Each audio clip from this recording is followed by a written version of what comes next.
Bismillahirrahmanirrahim. Assalamualaikum warahmatullahi wabarakatuh. Alhamdulillahi rabbil alamin. Wal aqibatu lil muttaqin. Wassalatu wassalamu ala asyrafil mursalin Sayyidina Muhammadin nabil amin wa ala alihi wa sahbihi ajma'in. Amma ba'd. Alhamdulillah, bersyukur pada Allah Subhanahu wa taala di waktu petang ni dapat kita bersua untuk insyaAllah kita petang ni kita cuba untuk membaca sedikit, mengulang kaji sedikit pelajaran Nahu. Kita cuba untuk membaca nota Nahu ni, ringkasan nota Nahu. Ringkasan ini sebenarnya asalnya dia sebuah ringkasan untuk diajar kepada murid-murid, pelajar sekolah menengah, tahun tingkatan 2, tingkatan 3. Jadi waktu dulu saya pernah mengajar di sekolah menengah, saya mengajar bahasa Arab. Jadi saya buatlah nota. Jadi bila dah kumpulkan nota ini, saya susun balik, saya buat penambahbaikan sedikit, dan saya lengkapkan bab-babnya hingga wujudlah nota ini. Tapi ini hanyalah nota asas saja, bukannya satu rujukan lengkap berkaitan dengan ilmu Nahwu. Untuk peringkat mubtadi'in, pelajar yang baru nak mengenal tu bolehlah, mudah-mudahan boleh dijadikan sebagai pemula untuk lebih mengenali berkaitan dengan ilmu Nahwu. Baik, jadi insyaAllah kita akan cuba baca secara ringkas sajalah. Bukan kita nak hurai sampai dalam-dalam. Jadi untuk kita dapat kefahaman pada peringkat asas lah. Jadi nota ini taklah tebal mana. Dulu saya cetak, saya print sendiri je, cetak dalam lebih kurang 40 muka lebih. Dan baru-baru ni baru saya sebelum ni cuba untuk PDF kan, tapi saya tak jumpa, tak tahu cara nak dapatkan. Rupanya dengan melalui Microsoft itu kita boleh PDF kan. Sebab sebelum ni saya PDF kan dengan apps, dia jadi berterabur kan, jadi terus saya tak PDF kan. Jadi baru saya teringat cuba try melalui Microsoft. Dia ada untuk kita save dalam bentuk PDF, dan bila saya save rupanya jadi elok. Jadi saya dah masukkan dalam channel. Jadi kalau channel Telegram, siapa nak download boleh download di channel Telegram dalam deskripsi saya tu. InsyaAllah kita akan cuba baca perkara-perkara asas, penerangan asas sajalah, bukan yang mendalam. Kalau nak mendalam kena ngaji kitab-kitab yang besar-besar lah. Boleh ngaji syarah Alfiyah ke, nak mengaji Mughni Labib ke, ikut lah. Itu yang kitab besar-besar. Tapi untuk peringkat pengenalan, dan mudah-mudahan pelajar-pelajar peringkat sekolah rendah pun boleh cuba untuk memahami peringkat asas ni. Baik, bahasa Arab ni kita susun pelajaran bahasa Arab. Saya susun mengikut bab, seperti mana yang kebanyakan ulama Nahwu susun lah. Mula dengan perbahasan yang pertama itu kalimah. Baik, kita tengok pada muka surat pertama. Pada muka surat pertama, dia menerangkan bahawa tentang kalimah. Kalimah terbagi pada 3. Kalimah ini apa? Kalimah ni perkataan lah, perkataan bahasa Arab. Jadi setiap perkataan bahasa Arab ini, dia mesti sama ada dia isim ataupun dia fi'il ataupun dia harf. Harfun. Jadi dia mesti salah satu dari antara 3 ni. Dia tak ada lebih, tak ada lain pada 3. Jadi perkataan bahasa Arab. Perkataan ini maksudnya apa? Maksudnya perkataan iaitu huruf hijaiyah ataupun huruf hijaiyah yang bergabung membentuk satu kalimah. Sebab ada huruf hijaiyah satu tunggal tapi mempunyai makna. Itu termasuk dengan makna kalimah.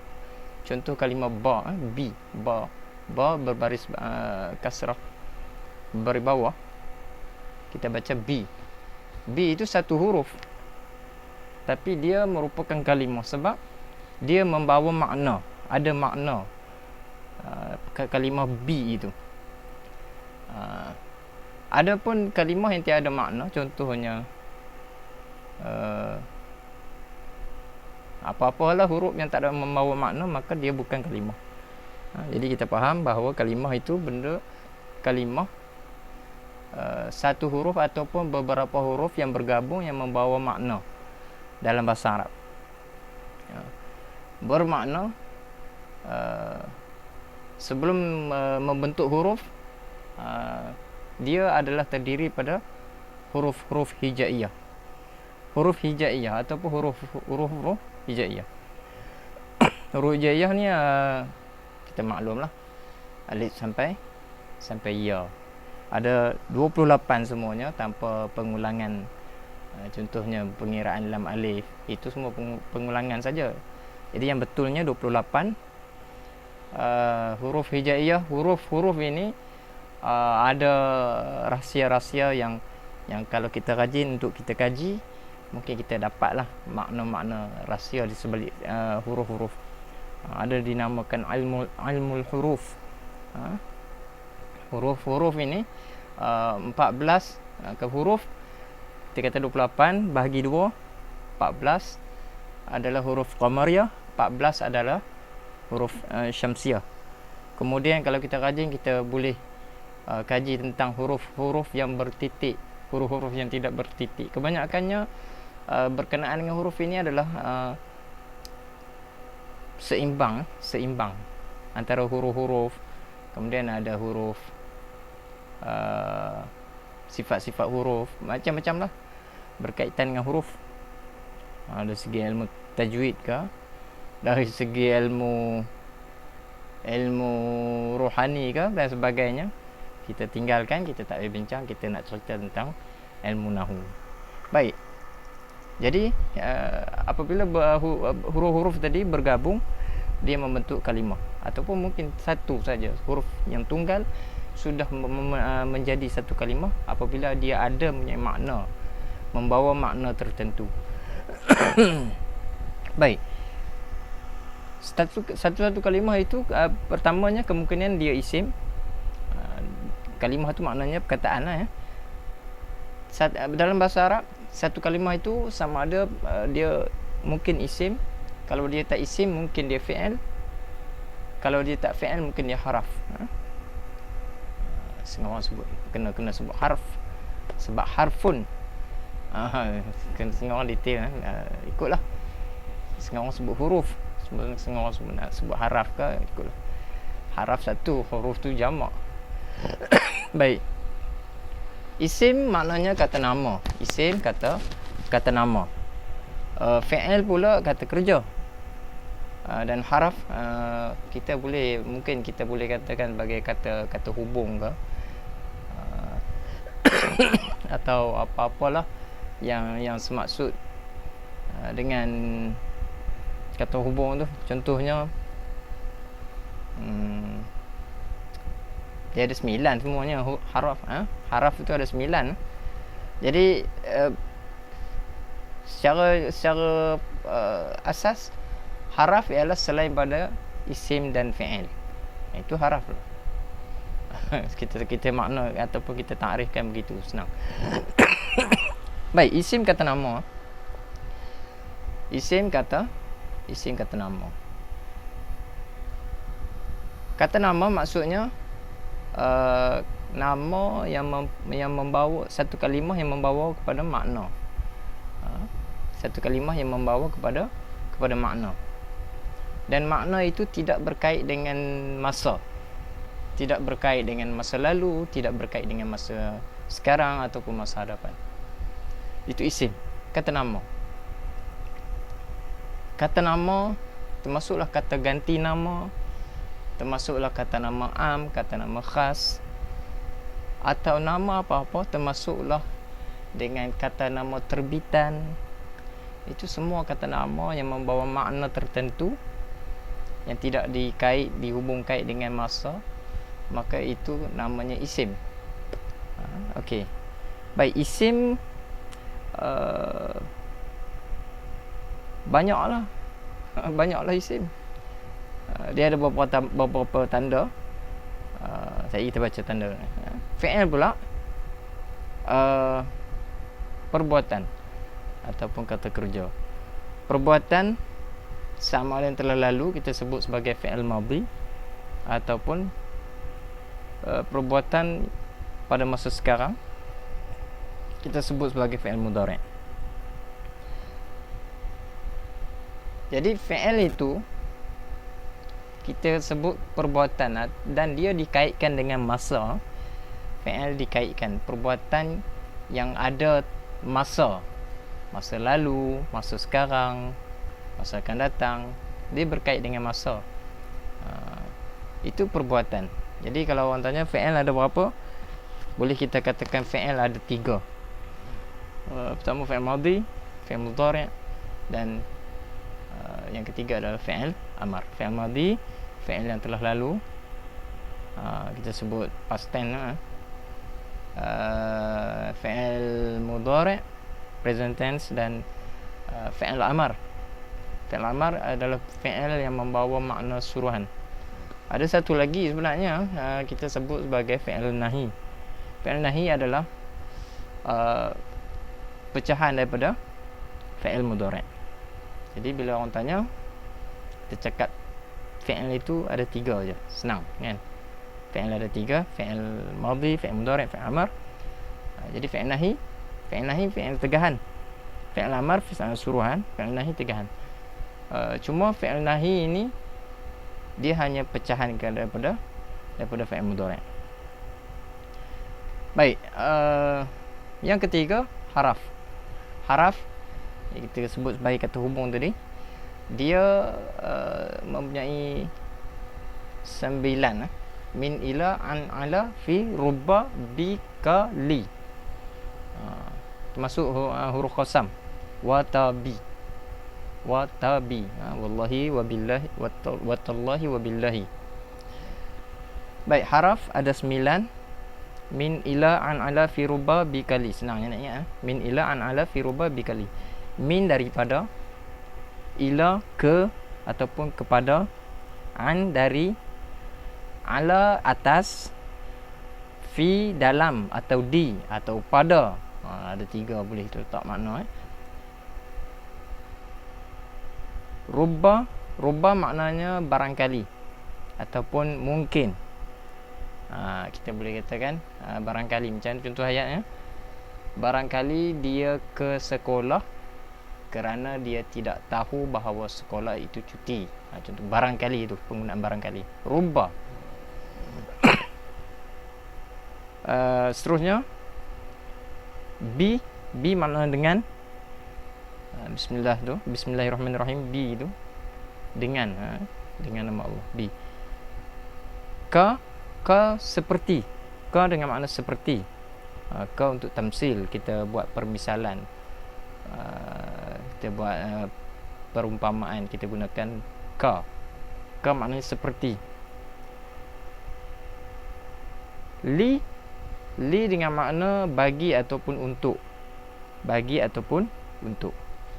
Jadi min, ila, an, ala, fi, rubba, bi, kali. Itu haraf. Kemudian termasuklah huruf qasam, huruf sumpah, itu wa tabi, wallahi wa tallahi wa billahi. Itu termasuk juga huruf. Baik. Kemudian selesai dah, fi'il selesai, haraf selesai. Kita tengok pada apakah alamat isim. Alamat isim. Alamat maknanya tanda.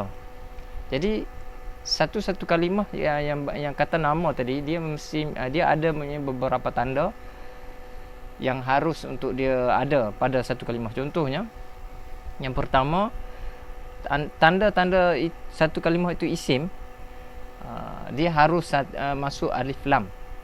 Jadi kalimah huruf alif lam itu berada pada depan kalimah. Contohnya at-tilmidhu. At-tilmidhu, alif lam depan itu kita panggil sebagai tanda ataupun alamat bagi isim. Jadi at-tilmidhu itu adalah isim kerana ada tanda isim iaitu alif lam. Tapi cuma yang kita perlu tahu bahawa tidak bermakna huruf yang perkataan ataupun kalimah yang tidak mempunyai alif lam itu bukan isim. Tidak bermakna setiap kalimah yang tidak mempunyai alif lam itu bukan isim. Bukan makna macam tu. Sebab ada juga isim yang tak ada alif lam. Kadang-kadang dia tak ada alif lam tapi dia ada alamat yang lain. Dia ada contoh alamat yang lain. Contoh nombor 2, tanwin. Kadang-kadang dia tak ada alif lam tapi dia ada tanwin. Jadi tanwin itulah alamat isim. Contoh Muhammadun. Tanwin itu apa? Tanwin itu baris 2. Tanwin maknanya baris 2. Baris 2 di atas, baris 2 di bawah, baris 2 di depan. Baris 2 atas kita panggil fathah, fathatain. Baris 2 bawah, kasratain, dhammatain. Baris 2 dhammah, baris ada 2 atas, 2 bawah, 2 depan. Jadi kalau satu kalimah itu dia tak ada alif lam tapi dia ada tanwin. Maknanya tanwin itulah alamat bagi isim. Jadi kita kenal satu kalimah itu, kalau kita jumpa ini kalimah mempunyai tanwin, mana kita tahu dia bahawa dia adalah isim. Cuma satu benda yang kita kena tahu, setiap alif lam, setiap kalimah yang mempunyai alif lam, dia tidak boleh masuk tanwin. Setiap kalimah yang mempunyai tanwin, dia tidak boleh masuk alif lam. Maknanya satu kalimah tidak boleh terhimpun dua perkara tadi. Alif lam tak boleh berhimpun bersama tanwin. Boleh faham? Tapi satu kalimah boleh saja tidak mempunyai alif lam dan tidak mempunyai tanwin pun boleh. Tapi alif lam tidak boleh terhimpun padanya alif lam, dan kalimah tidak boleh terhimpun padanya alif lam dan juga tanwin. Tak ada perkataan yang ada dua-dua tanda ni, ada dua-dua, tak ada. Contoh at-tilmidhun. Salah. Kita tak boleh sebut at-tilmidhun sebab alif lam dah ada, tanwin pun ada. Salah lah, tak boleh. Ini basic sebenarnya. Tapi kadang-kadang saya terangkan juga supaya adik-adik kita boleh faham dan tak silap. Kadang-kadang kita tak tahu, tak perasan benda itu tidak dijelaskan, jadi berlaku kesilapan. Mungkin pada orang dah biasa tak ada masalah lah. Maknanya alif lam tidak boleh berhimpun bersama tanwin dalam satu kalimah. Tapi boleh saja untuk satu kalimah itu tidak mempunyai alif lam dan tidak mempunyai tanwin. Contohnya tilmidhu. Boleh apabila dia diidafatkan. Tilmidhu, contohnya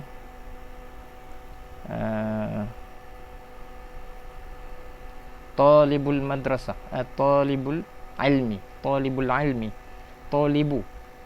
Tak ada tanwin, tak ada alif lam, tapi sebab dia idafatnya, boleh, tak ada masalah.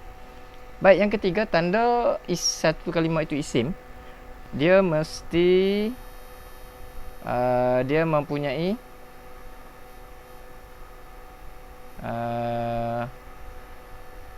tak marbutah. Dia mempunyai tak marbutah. Baik, tak marbutah adalah tak simpul. Marbutah, marbut itu makna simpul. Memang ta itu dia bulat kan, dia bersimpul. Jadi ta marbutah dia bersimpul ketika dia berseorangan lah. Maknanya ketika dia tak bersambung. Adapun kalau dia bersambung, dia tak jadi bersimpul. Semua dia bersimpul, bersimpul macam apa ya? Dia tak jadilah simpulan bulat tu. Ala kulli hal, ta marbutah itu ta yang ada titik dua. Tapi ta sampai titik dua juga. Maksudnya ta yang berbentuk begitu, titik dua, makna itu ta marbutah jugalah. Jadi setiap kalimah yang mempunyai ta marbutah itu adalah isim. Sebab ta marbutah tidak masuk pada fi'il, ta marbutah tidak masuk pada haraf. Jelas contoh di situ dia tulis Baqarah. Contoh di sini adalah Baqarah.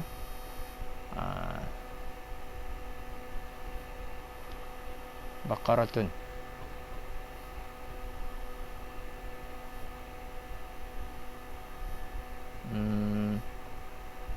Contoh di sini Baqaratun. Baqaratun makna lembu. Jadi lembu kata nama bagi sejenis binatang, kata nama kan. Itu kata isim. Jadi apa tanda ada di situ? Itu adanya ta marbutah. Baik, seterusnya tanda yang ketiga adalah kasrah. Kasrah maknanya baris bawah. Tapi di sini alamat yang keempat ni tak semestinya yang tidak yang tak semestinya yang berbaris bawah itu isim, cuma dia salah satu sajalah. Sebab ada kalimah yang baris bawah tapi dia bukan isim. Macam tadilah kita sebut huruf B, haraf yang kita sebut tadi dengan makna dengan B, bismillah, B tu ba baris bawah itu, tapi dia baris bawah, dia baris kasrah, tapi dia bukan isim, dia haraf. Jadi maksudnya di sini kena tengok juga, bukan semua yang baris bawah itu isim, tapi salah satu tanda isim adalah berbaris bawah. Jadi satu kalimah yang baris bawah itu ada beberapa sebab dia menjadikan dia jadi baris bawah. Antaranya kerana dimasuki huruf jar. Jadi sebenarnya di antara tanda alamat isim adalah dimasuki huruf jar. Setiap kalimah yang dimasuki huruf jar itu pun adalah tanda sebagai dia isim, sebab huruf jar tak masuk pada fi'il. Itu kena tahu juga. Huruf jar tidak masuk pada fi'il, dia hanya masuk pada isim. Jadi bila dimasuk pada isim jadi baris bawah. Baris bawah yang mana? Yang hujung tu, akhir kalimah itu. Contoh kat sini al-madrasati.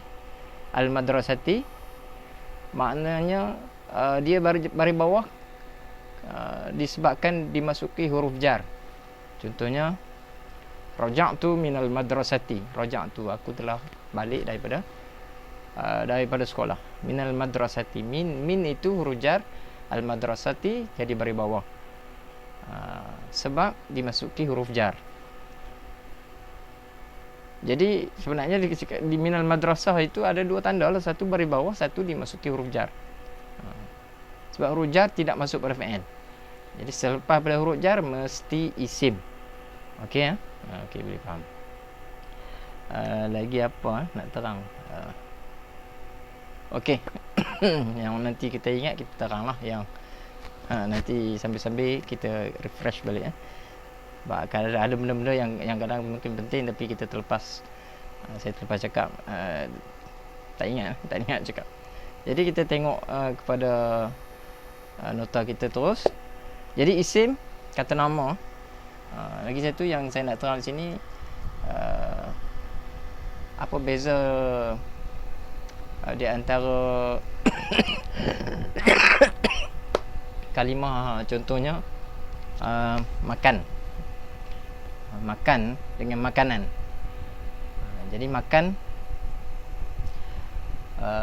kalau untuk Untuk kita faham sebab saya kata tadi isim termasuklah kata terbitan. Kata terbitan ni bahasa Arab kita bagi masdar. Kata terbitan adalah kata yang terbit daripada sesuatu perbuatan. Dia isim. Isim yang terbit daripada, dia kata nama yang terbit daripada kata kerja. Contohnya makan. Makan tu perbuatan. Makan adalah perbuatan. Akala. Akala yakulu aklan. Makan, kata terbitan dia ataupun masdar dia adalah makanan. Jadi makanan itu isim. Makanan itu isim, kalimah isim. Adapun makan itu, ataupun memakan itu adalah fi'il. Itu yang satu lagi yang benda yang kena beri perhatian supaya kita tak tersilap. Contohnya lagi kalimah lompatan. Lompatan itu masdar. Sebab kata kerja dia lompat ataupun melompat. Jadi lompatan itu jadi masdar. Jadi lompatan bukan kata kerja tapi kata nama. Kena faham. Ada banyak lah contoh. Menulis, penulisan.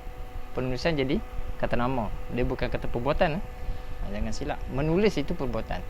Penulisan itu masdar dia itu kata nama. Boleh faham?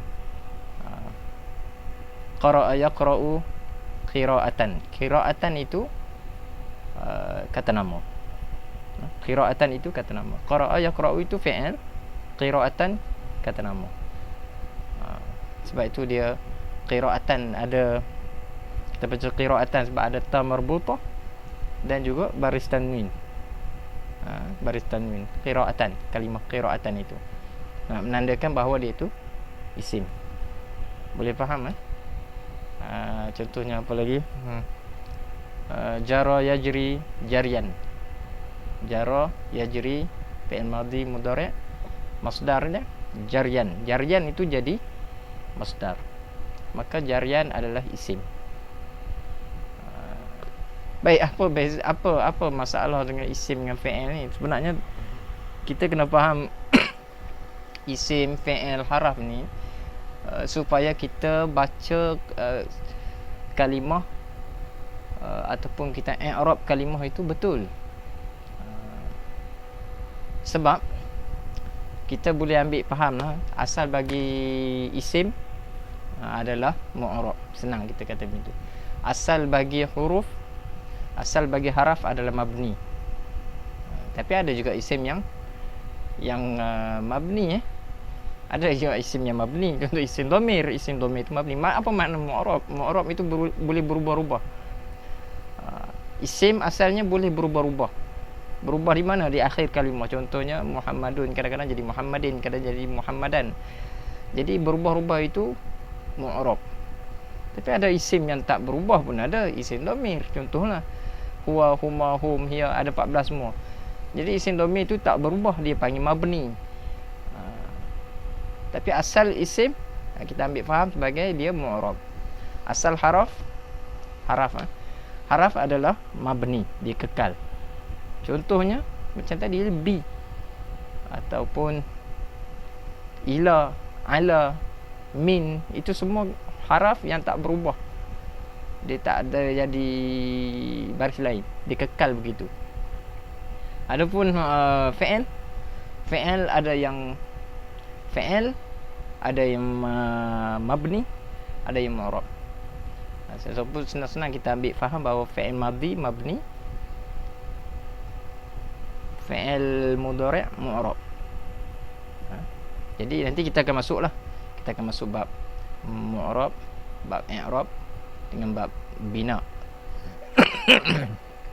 Baik, sekarang kita terus sambung pembahagian isim. Isim dari satu sudut, dari sudut tazkir wa ta'nis.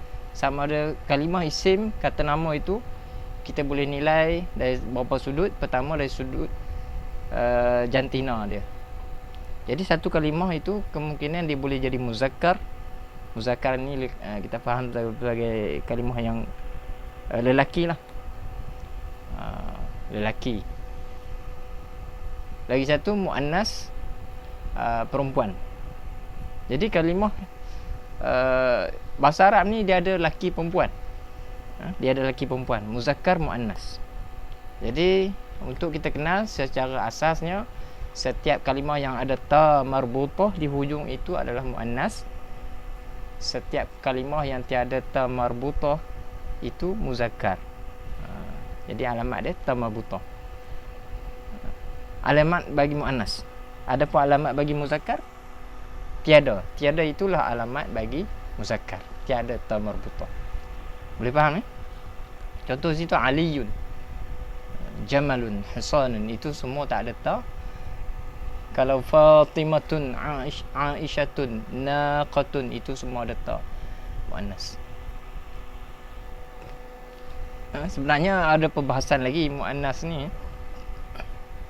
Ada muannas lafzi, muannas maknawi ke, muannas majazi ke, ada banyaklah. Contoh muannas maknawi, contoh Hindun. Hindun itu dia tiada ta, tapi dia muannas, kalimah muannas sebab nama bagi perempuan.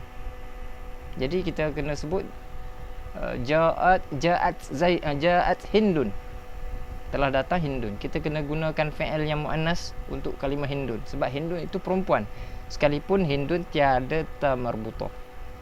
Boleh faham lah. Itu muannas maknawi. Ada lagi satu disebut sebagai muannas majazi saja, tapi dia bukan muannas sebenarnya. Contoh kalimah selalu kita dengar Bilal sebut waktu bulan Ramadan, Al-Khalifatul Awwal. Ada kadang sebut Al-Khalifatul Ula. Jadi khalifah, lafaz khalifah itu sekalipun ada ta marbutah, tapi dia adalah muzakkar sebab khalifah lelaki. Jadi ada lebih tepat kita sebut Al-Khalifatul Awwal, sebab iktibar pada makna dia. Iktibar pada makna sebab tak ada khalifah yang perempuan. Jadi sifat yang munasabah dengan muzakkar al-awwal. Jadi kita dengan sebut Al-Khalifatul Awwal.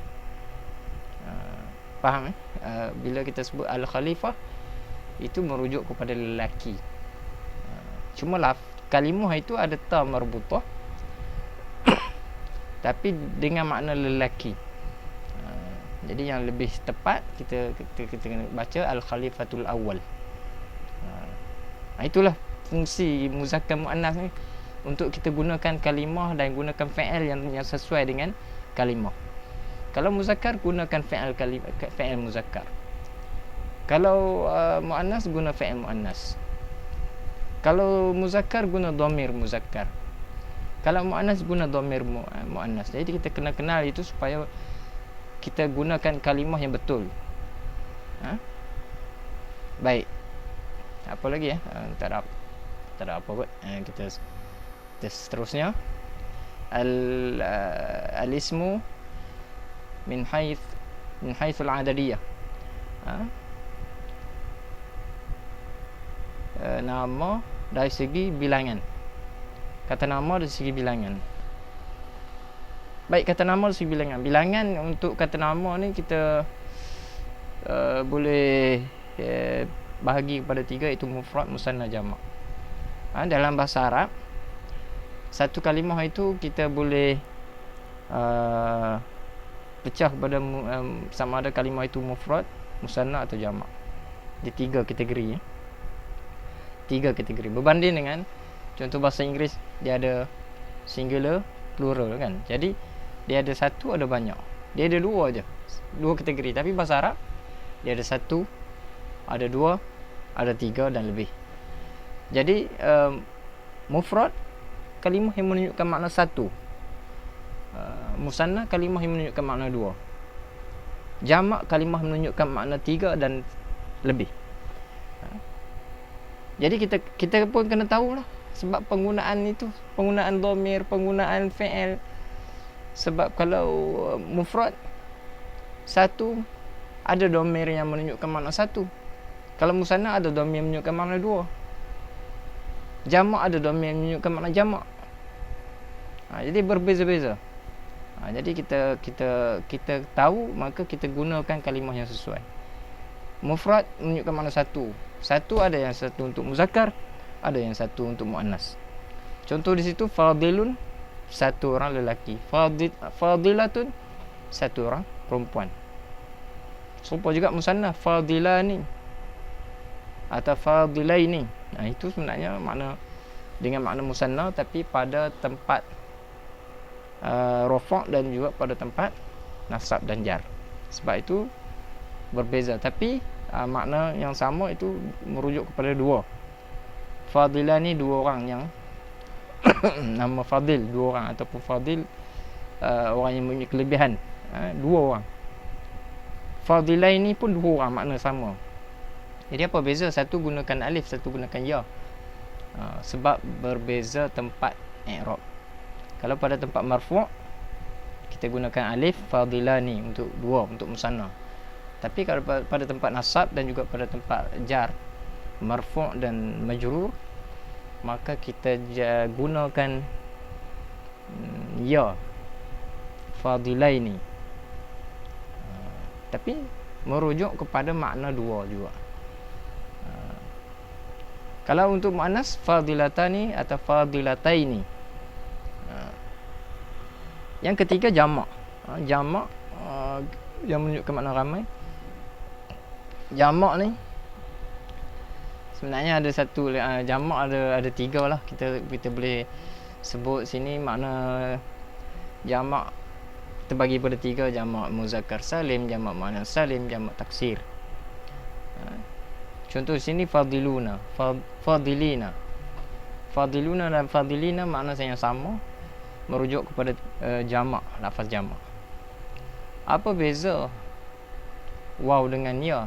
Fadilun guna waw, fadilin guna ya. Sama juga makna, cuma sebab berbeza pada tempat i'rab. Pada tempat marfu' kita guna fadilun, pada tempat nasab, ada pada tempat jar iaitu mansub dan majrur, kita guna ya, fadilina.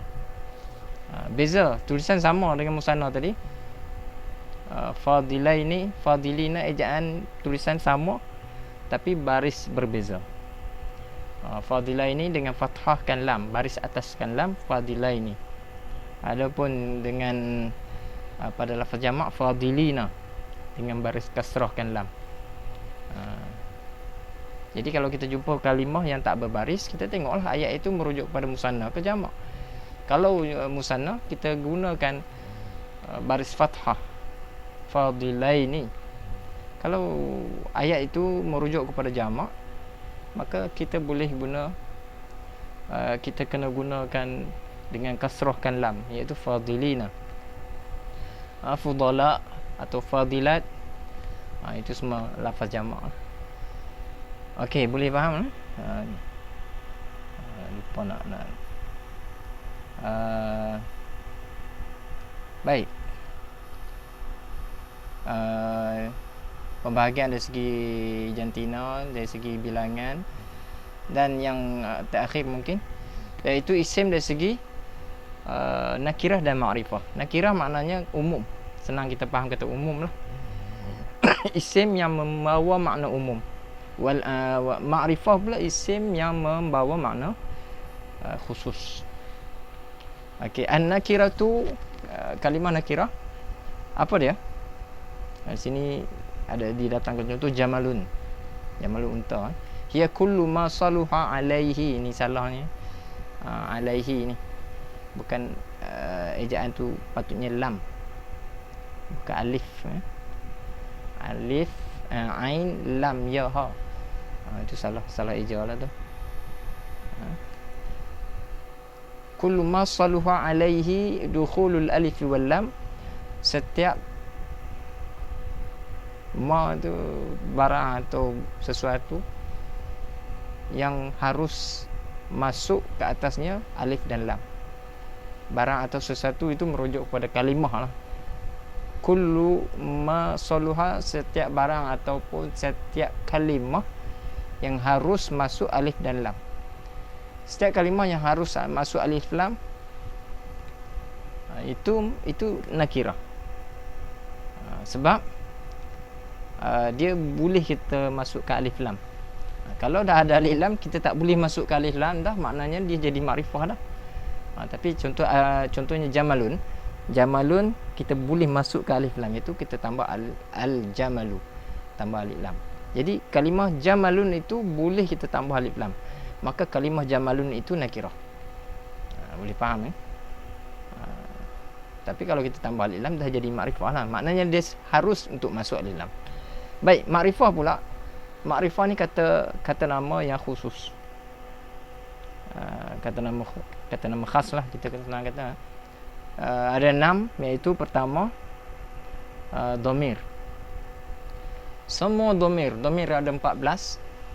Dhamir ada 14. Wa huma hum, hiya huma hunna, anta antum antum, anti antum antuna, ana nahnu. Semua dhamir itu adalah ma'rifah. Semua dhamir itu adalah ma'rifah. Ini dhamir munfasil, dhamir yang bercerai. Adapun dhamir muttasil pun sama juga. Dhamir muttasil hu, huma, hum, ha, huma, hunna, ka, kuma, kum, ki, kuma, kunna, ya, na. 14 jugalah. Itu dhamir muttasil. Semua dhamir ini adalah hukumnya ma'rifah. Ada hukumnya ma'rifah. Apa penting nakirah dan ma'rifah ni? Penting untuk kita guna pada kedudukan ataupun pada tempat-tempat dalam i'rab. Contohnya kalau kita nak jadikan dia mubtada', mesti ma'rifah. Isim yang nak dijadikan mubtada' itu mesti hukum dia ma'rifah. Contohnya lagi pada kedudukan khabar. Mesti hukum pada khabar pula tidak semestinya makrifah. Boleh jadi nakirah, boleh jadi makrifah. Itu kita perlu tahu untuk kita letak, supaya kita tak salah letak. Contoh kita nak buat khabar, nak letakkan sebagai khabar, mubtada' khabar. Mubtada' khabar kita nak letak sebagai mubtada'. Kita gunakan kalimah nakirah, maknanya ayat kita salah. Sebab mubtada' mesti makrifah. Itu kepentingan dia lah. Jadi yang kedua, selain pada dhamir, isim alam. Isim alam juga adalah makrifah hukumnya. Isim alam maknanya kata nama khas. Kata nama khas, nama orang, nama tempat, nama apa-apa lah. Nama khas, nama. Jadi itu isim alam. Nama-nama apa, nama nabi, semua isim alam lah. Nama kota, nama negara. Jadi yang ketiga, isim ma'rifah adalah hazihi adalah isim isyarah. Isim isyarah maknanya isim yang menunjukkan arah lah. Kita senang faham, kita kata isim isyarah, isim yang menunjukkan arah. Bukan itu ini bukan di sana di situ. Itu lain. Tapi menunjukkan arah maknanya ini, itu. Itu isim isyarah. Haza, hazihi, zalika, tilka. Itu semua isim isyarah. Haza untuk lil qarib, untuk menunjukkan sesuatu yang menunjukkan dekat. Ini haza lah. Kalau menunjukkan lil ba'id, zalika. Tapi kalau untuk lelaki, haza, zalika. Tapi kalau untuk perempuan, kita guna hazihi, tilka. Tilka untuk jauh, lil ba'id. Baik. Haza, hazihi pun ada juga mufrad musanna jamak. Haza, hazani, haula. Untuk muannas pula hazihi, hatani, haula. Jadi isim isyarah adalah ma'rifah. Adalah isim ma'rifah. Untuk pergi lebih detail, mungkin kita boleh terangkan haza. Kalimah haza, ha pada depan itu ha li tanbih, yang isyarahnya itu za itu yang ujung. Mungkin kita boleh pergi lebih detail dalam perbahasan kitab yang lebih besar, banyaklah diterangkan. Rupanya zalika, za itu li, ka itu li untuk menunjukkan maknanya dhamir lil ba'id. Dhamir kaf. Kaf itu. Kaf itu bukan dhamir. Kaf itu untuk menunjukkan jauh. Dia bukan dhamir. Baik. Tinggallah nanti kita mungkin kita akan jumpa kalau ada lagi perbahasan yang pada tempat dia. Baik, seterusnya allazi. Yang keempat ialah allazi, iaitu isim mausul. Isim mausul pun isim ma'rifah. Isim ma'rifah allazi untuk mufrad, allazani untuk musanna, allazina. Kalau muannas dia allati, allatani, allai. Dia ada tasrih juga. Isim mausul. Isim mausul membawa makna yang. Yang, kalau kita kata orang-orang yang, ataupun buku yang dibawa. Al-kitab alladhi yahmiluhu at-talib. Buku yang dibawa, buku yang itulah membawa makna yang adalah isim mausul. Baik. Seterusnya isim ma'rifah adalah satu isim yang mempunyai alif dan lam. Kita sebut dah tadi. Setiap isim yang ada alif lam itu adalah isim ma'rifah. Contohnya al-madrasah. Al-madrasah ada alif lam di depan dia. Jadi dia jadi ma'rifah. Ma'rifah al-mu'arraf bi alif lam, iaitu dimakrifahkan dengan alif lam. Dan akhir sekali yang keenam iaitu bil idhafah. Makrifah dengan idhafat. Idhafat ni makna kalimah yang bersandar-sandar. Contohnya pelajar sekolah, tullabul madrasah. Tullabul madrasah adalah kalimah idhafat. Tullabu mudhaf, al madrasati jadi mudhafun ilaih. Tullab itu dalam contohnya ni baitul mal. Baitul mal, baitu itu jadi makrifah dengan sebab idhafat pada al-mal. Jadi dengan keenam jenis isim ini dikategorikan sebagai isim ma'rifah. Jadi alhamdulillah selesai bab isim secara ringkas. Nanti insya-Allah kita akan masuk pada perbahasan seterusnya, itu berkenaan dengan fi'il, alamat fi'il. Kemudian kita akan cerita lagi makna-makna fi'il, mudhari', wazan-wazannya. Jadi wallahu alam, cukup sekadar itu. Assalamualaikum warahmatullahi wabarakatuh.